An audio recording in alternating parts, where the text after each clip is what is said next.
fala a respeito de uma nova variedade de maracujá que foi criado, que é o maracujá pérola. Esse maracujá, em relação ao maracujá original, ele apresenta cerca de 34 a 39% do seu índice de ferro maior, né? Tem mais ferro do que o maracujá original, o maracujá natural. Além do ferro, ele também apresenta outros sais minerais em grande quantidade, como enxofre, cálcio, manganês e o boro. Os sais minerais são elementos importantíssimos para formação, para funcionamento do metabolismo celular, que garante assim que as células funcionem e exerçam a sua função adequadamente. Então a questão pede a importância do mineral, do sal mineral ferro, dentro do nosso organismo. O ferro ele está associado à hemoglobina, formando o grupo M, que é onde o gás oxigênio se adere para que ocorra o transporte desse gás na hemoglobina dentro das nossas hemácias, de acordo com a corrente sanguínea. Então, uma deficiência no índice de ferro, consequentemente, não ocorre a produção da hemoglobina, a hemoglobina não é produzida, a célula não consegue produzir energia suficiente, então vai gerar alguns quadros como o de anemia, que causa fraqueza, indisposição, mal-estar, consequência da baixa produção de energia pelas células. Então, o sal mineral, no caso o ferro, os íons ferro são importantíssimos para a produção da hemoglobina, evitando assim casos de anemia. Gabarito da questão, portanto, letra A. A questão fala sobre o sorgo, que é uma variedade existente no sertão, muito utilizada pelo homem do campo para forragem, para alimentação. Suas sementes são utilizadas para a criação de aves e também de porcos. No caso, o sorgo, ele hoje é também utilizado na entre-safra da cana-de-açúcar, exemplar, né, um vegetal utilizado para a produção do etanol. No entanto, a cana-de-açúcar ela só é produzida entre os meses de abril e novembro, período de entre-safra, para que não haja uma queda nessa produção de etanol, então se usa o sorgo, que foi uma variedade que se adaptou bem aos processos da usina para a extração do etanol do seu caldo. No caso, o sorgo, ele é plantado durante os meses de novembro e dezembro, em cerca de 120 dias já está pronto para a colheita e durante os meses de janeiro e fevereiro até março ele vai sendo colhido para a produção do etanol. A questão pergunta se o sorgo pode ser usado ou não como alternativa para a produção do biocombustível etanol. Sendo assim, observando as suas características e que ele se adapta bem ao processo de extração do etanol nas usinas que utilizam a cana-de-açúcar, ele pode sim ser utilizado, portanto, gabarito da questão, letra B. A questão solicita o ΔH de formação do isooctano. Observe que na reação que ele coloca para você, você tem a transformação do octano no isooctano, em um processo que nós chamamos de reforma catalítica, que é um processo onde você transforma uma cadeia normal em uma cadeia ramificada para aumentar a octanagem da gasolina, ou seja, aumentar a resistência à compressão, aumentando assim a qualidade da mesma. No gráfico, ele coloca para você 3 patamares. Um primeiro patamar, temos a presença do octano, onde temos uma energia de menos 208,2. Temos um segundo patamar, que é o do isooctano, que é o patamar que nós devemos identificar a energia dele, que é o ΔH de formação do isooctano. E um terceiro patamar, que se refere aos produtos das combustões, que é o CO2 e da água. Do primeiro patamar para o último, temos o ΔH de combustão do octano. Do segundo patamar para o terceiro, temos o ΔH de combustão do isooctano. Logo, a diferença entre o primeiro patamar e o segundo patamar vai dizer a diferença de energia entre o octano e o isooctano, que é uma diferença de 17 kJ. Ora, se você observar no gráfico, o octano tem uma energia de menos 208,2 e o isooctano está abaixo dele. Então, eu vou ter menos 208,2 e eu vou somar isso aí a menos 17, que é a diferença de energia, ou seja, a liberação de energia entre o octano e o isooctano. Logo, como é uma diferença, como é uma variação de um maior para o menor, ou seja, vamos ter uma liberação de energia, o processo é exotérmico.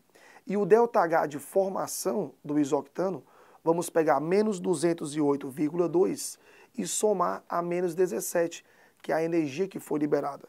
Logo, o ΔH de formação dele vai ser de 225,2 em um processo exotérmico, gabarito letra B de bola. Uma questão que ele cita uma tabela com diversas substâncias e ele utiliza um parâmetro chamado de momento dipolar. Esse momento dipolar, quando ele é igual a zero, caracteriza que a molécula é apolar, ou seja, ela não tem afinidade com a água. Quando você tem um momento dipolar diferente de zero, essa molécula apresenta uma polaridade, ou seja, ela apresenta uma afinidade com a água. E quanto maior esse momento dipolar, maior é a polarização da tua estrutura, consequentemente maior vai ser a afinidade com a água. No comando da questão ele pede o seguinte: observando a tabela acima, que mostra o momento de dipolo de algumas substâncias, podemos inferir que a alternativa que apresenta apenas substâncias insolúveis em água é. Se você observar, eu vou escolher as estruturas que apresentam um momento dipolar igual a zero, ou seja, moléculas apolares que não têm afinidade com a água.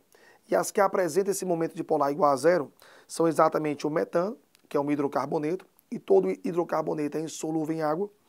Temos o tetracloreto de carbono, que é o CCl4, que quando você trabalha o carbono ligado a 4 iguais, vai ser uma molécula apolar, porque a soma dos vetores vai ser igual a zero. O etano, que é o hidrocarboneto, todo hidrocarboneto é apolar. E por último, o benzeno, que também é um hidrocarboneto.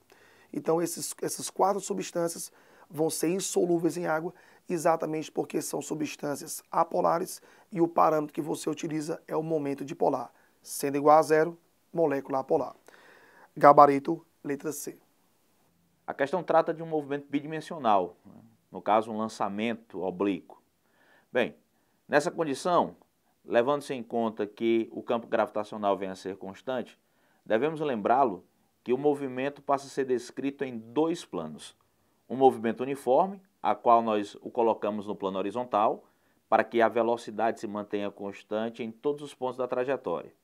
E um movimento uniformemente variado, em relação ao plano vertical, onde o mesmo estará sob a ação da aceleração da gravidade. Bem, nessa condição, nós podemos observar que o corpo no plano vertical consegue obter uma altura máxima e em relação ao plano horizontal ele passa a ter um deslocamento a qual nós chamamos de alcance. É sempre bom lembrar que quando se trata de um lançamento oblíquo, quando o corpo atinge a altura máxima, ou seja, no movimento vertical, no ponto mais alto de sua trajetória, nós teremos que o corpo estará submetido à aceleração da gravidade e, consequentemente, a ele nós teremos uma velocidade, a velocidade horizontal, uma vez que sua velocidade vertical chegou a ser, nesse momento, igual a zero. Diante das condições, verificando aí, analisando a situação descrita e desprezando a resistência do ar, podemos afirmar que a distância alcançada pela atleta será: a distância que a atleta irá alcançar irá depender diretamente da velocidade com a qual ela vai ser lançada, ou seja, a sua velocidade inicial de salto, aonde podemos perceber isso pela alternativa da letra B. Podemos observar no texto da questão que ela traz a relação de uma troca de calor, aonde a água no interior da garrafa encontra-se inicialmente a uma temperatura de 2 graus Celsius, enquanto que o ambiente está a uma temperatura de 26 graus Celsius. Uma temperatura ou uma condição bem comum que nós podemos exatamente encontrar. O detalhe é que a garota vai fazer uso de uma garrafa, ou seja, de 500 ml de água. E, no entanto, nós queremos saber quanto tempo vai ser utilizado para que ocorra esse fluxo calórico, uma vez que nós temos 15 joules de calor se propagando em cada segundo. Nessa condição, como essa quantidade de energia térmica promoveu ao corpo ou à massa de água apenas variação de temperatura, nós temos aí uma condição de calor sensível. Então vamos verificar qual o valor dessa quantidade calórica. Bem, o calor sensível, estabelecido pela equação da calorimetria, mc vezes delta θ, vai nos promover que, ao fazer uso de uma garrafa de água, 500 ml, nós vamos ter aí uma massa de 0,5 kg, uma vez que nós temos a densidade da água sendo estabelecida na própria questão. O calor específico da água referido na questão, 4,2 vezes 10 elevado à terceira, para uma variação de temperatura de 24 graus Celsius. Ao fazermos o produto desses termos e levando em conta o valor correspondente à potência 10 à terceira, que é 1000, nós vamos ter o valor final de 50.400 joules. Então, isso corresponde à quantidade de calor, de energia térmica que veio a ser utilizada aí. Porém, quanto tempo isso vai ocorrer? Levando-se em conta que nós vamos ter uma relação entre energia e tempo, então, pela correspondência, passamos a ter 15 joules durante um intervalo de tempo de 1 segundo. E, para termos 50.400 joules, vamos utilizar um tempo ΔT. Fazendo essa devida relação, conhecida também como regra de 3, chegamos ao intervalo de tempo compreendido em 3.360 segundos, que isso vai corresponder a um tempo de 56 minutos, o que vai conferir aí a alternativa que encontra-se na letra D da questão.